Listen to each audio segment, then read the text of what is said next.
verse 19.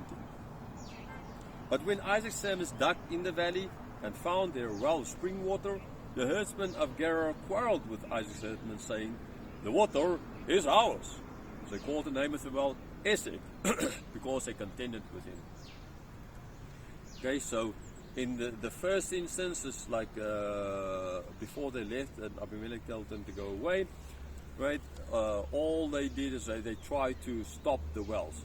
Okay, the same they did with the wells that Abram dug in his time. Now they find another well dug there in the valley down there somewhere. They found another well, and now here the herdsmen quarreling and saying, now they're not trying to get rid of the well. They're just saying, no, this is ours. This is our well. Okay, found the keepers kind of idea. They didn't even find it. The others did, but.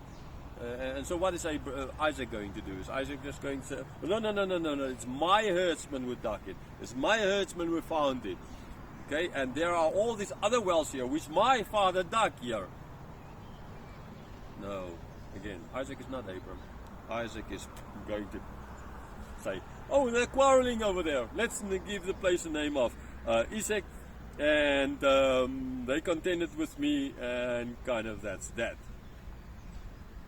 So let's go and see what's going to happen. Is he going to move on? Is he going to do? Is he going to stand up for his rights that he actually has, because he is the one? These people dug the well. Verse 21. Then he dug another well, and they quarreled over that also. So he called its name Sitnah. Dug, found more, dug again, more water, quarrel again, Sitnah. So what is Isaac going to do? Verse 22. And he moved from there and dug another well, and they did not quarrel over it. So he called its name Rehoboth, saying, for now the Lord has made room for us, and we shall be fruitful in the land. He didn't stay, he didn't stand up for his rights, for his father's wells even. He just left, went somewhere else. To another place, he dug a well, and here at last, they're not quarreling about it, so he named it Rehoboth, and saying, the meaning ultimately, or at least the sound of it, means that it is God has made room for us. Now we're not quarreling, now we have space. Remember the quarrels between Lot and Abram, right? How Abram, the herdsman of Lot, quarreled with the herdsman of Abram because they had a lot. Right? They got so much there from Pharaoh in Egypt. Now they have too much, so they had to split. Okay, so this is the same kind of thing. God blessed by the hundredfold harvest, and Isaac became rich, but that led to this, the bad feelings between the people of the land and Isaac, not between Lot and Abram, but the people now and Isaac, and then say the Gentiles and the Israelites, basically. Okay, so they had to split, and he's moving away from them. But there's as well the difference between Abram, the Abram story is Abram gave Lot a choice. Okay, Isaac is not giving them a choice. Isaac is not. He is just moving away without doing anything. He's just moving till he finds a place where it's all good. Kind of idea. So he's not following, he's not standing up for anything. He's just, all this is Isaac. It's a different person. Right? He's not his father.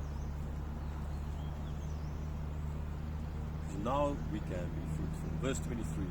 From there we went up to Beersheba.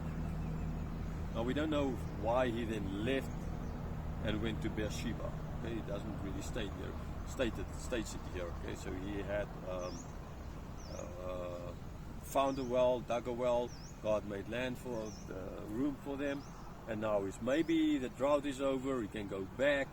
Maybe that might be the reason. I mean, this is what Bedouins do. He was one. Okay, so he's just moving as necessitates. Verse 24. And the Lord appeared to him, saying the same night, and said, I am the God of Abram, your father. Fear not, for I am with you, and I will bless you, and multiply your offspring for my servant Abram's sake. So God again appeared to him, right, at night, so most likely a dream or something. And he's saying that I am the God of Abram. Why he states that? Because it's for Abram's sake that he's going to bless him. As we see then, it's you will multiply him, you will bless him, right? Why? For my servant Abram's sake. I've a number of times now said ultimately we're all blessed, all believers, born again believers are blessed in Christ for the sake of Jesus. Verse 25. So he built an altar there and called upon the name of the Lord and pitched his tent there. And there Isaac's servants dug a well. Right. So as a result, like Abram his father, building an altar, he built an altar. He called upon the name of the Lord.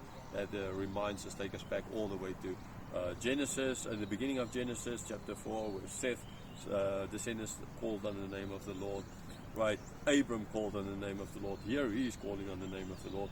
The people Moses used as an excuse to be sent out so they can go to the desert and worship God, call on the name of the Lord.